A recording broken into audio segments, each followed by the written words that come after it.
Welcome back. All right, let's go ahead and build us some Gabion grabbers. That's what I call these things. Actually, I didn't call them that. My dad called them that. And that was the perfect way to describe them.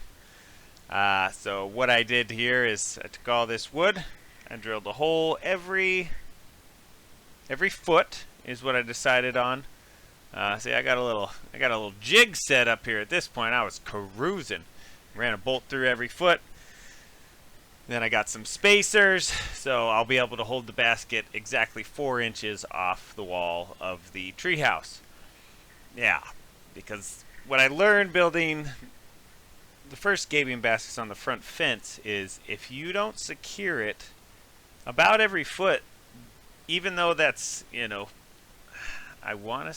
don't remember. Maybe it's 6-gauge metal. It's pretty solid stuff, but if you don't secure it every foot, that stuff wants to bend and bulge and warp.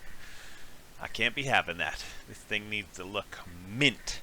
And if it doesn't, that's okay too. If it's got a little wave to it, I'm okay with it.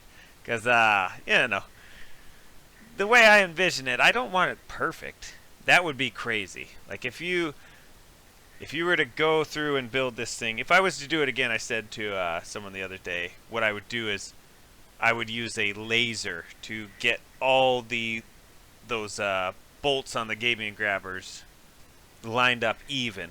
But I thought about it. You don't want that because, listen, I like to go more or less with the Native American approach. They make stuff really awesome, but then there's always a mistake in it. Even if you make something perfect, they would always say they beaded a beautiful satchel. Let's say satchel. There would always be one bead, like a bright orange one, in the middle of, the peace sign. I don't know why they would be having the peace sign. Probably to sell to a tourist, I would imagine. But yeah, I always really liked that. So, nothing's perfect. The way I did it is I got one setup. I measured from the ground straight up to where I believed the Gabion basket was going to set. And then from there, I took that one was my master template, and I took a level, and I just followed that thing around. Keep that bubble in between the lines. You know what I mean? Yeah, it's pretty sweet. This was quite a task, and I did make some mistakes. And I had to really figure out around the windows, because I framed in the windows, but I had to have a way for the basket to be grabbed. And like a ding, I got a handful of bolts that were 4.5 inches. Now listen, the basket is only supposed to be off the wall 4 inches. 4.5 inches. I thought, okay, that'll work. Put the spacer on there, or put the washer on there, and then the bolt. Boy, was I wrong. Stick with the 6-inch ones. Don't save any money.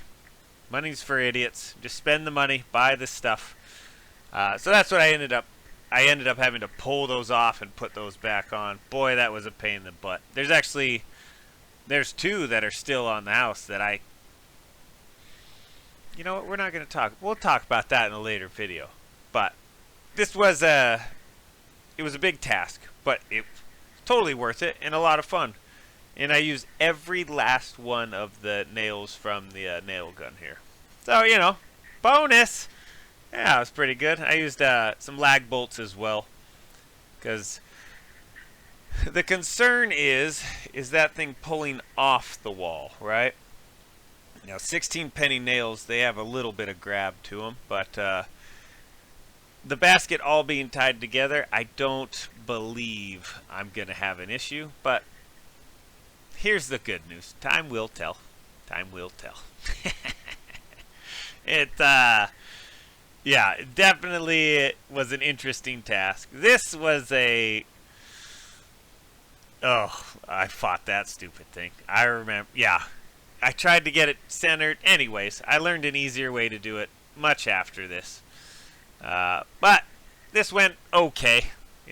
Once I realized one large piece is stupid and just start cutting small pieces, life got a lot easier. I got so frustrated that I think at one point I made a bad cut. I think I just went inside for about a good half hour. And then I got motivated again. And you can see I got this side done. And I realized a lot of that upper section above the window is never going to get water in it. Those are, 2.5 foot eaves. So there's water can't. We just don't get that kind of weather, And when you're this high in the air, it's not like wind increases or anything. That would be crazy. Yeah.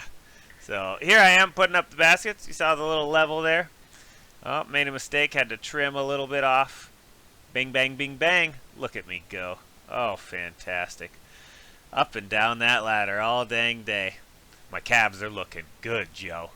I don't know if that's true. I don't know what people look for in calves. But, yeah, this was very cool. These stupid frickin' ladders. Let me tell you something.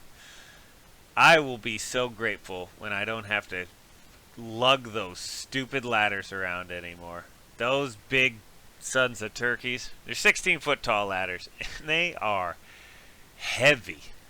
And my ground's not level, so I gotta like set them on boards, and that's always a little sketchy. I mean, not really. You know what I mean?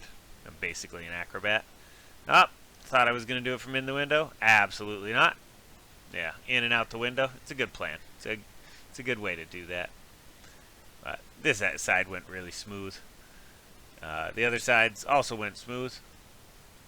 Well, yeah, as you can see, the widest section I have is about 2 foot apart.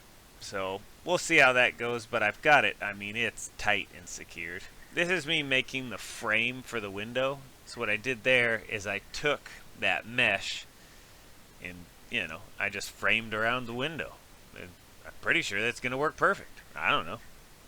I do have the basket tied while I'm recording this video.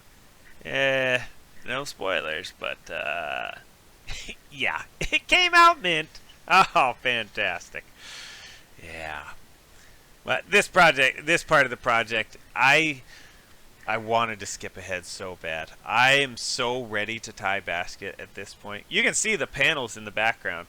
That they're bought, they're ready to go up. And let me tell you something. I am just foaming at the mouth to try and get those things installed. Because that's the real creative part. And I mean, that's literally why I built this. Well, that's not true. That's not why I built this. But that's where all this part that I'm doing right now came from. Is, okay, how am I going to do this? How am I going to tie everything together? All that, right? And it's, it's so close. I absolutely, I was ready. Anyhow, I got this all done. These ones here in the center, I painted gray because looking back, I mean, there's no reason I needed to do that, but it worked out great. I mean, the door frame, I have a different plan for it anyway, but that's down the road. I think the frame around the windows, you really will only see. I don't actually know. I haven't loaded any rocks yet. Speaking of which, if you're listening to this and you want something to do on August 12th, give me a shout. I got a little bit of a chore for you. I did a little math today. I'm not going to spoil it for you, but it's a couple of yards of rocks. No biggie, not like a huge crazy amount. Probably a pretty easy day. So if you're not doing anything August 12th, give me a call. I could use the help. I could really use the help.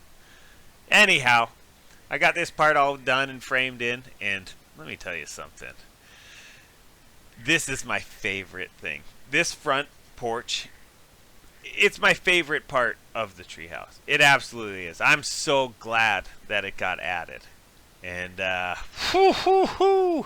yeah, I think it's the most symmetrical of everything I built.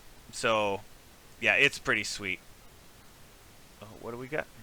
Am I putting up basket? Nope, not yet. Oh, I remember this. Here it is. The top is all done. And now I'm getting prepped to start hanging basket. But that's going to have to wait for the next video. I love each and every one of you. Bye-bye.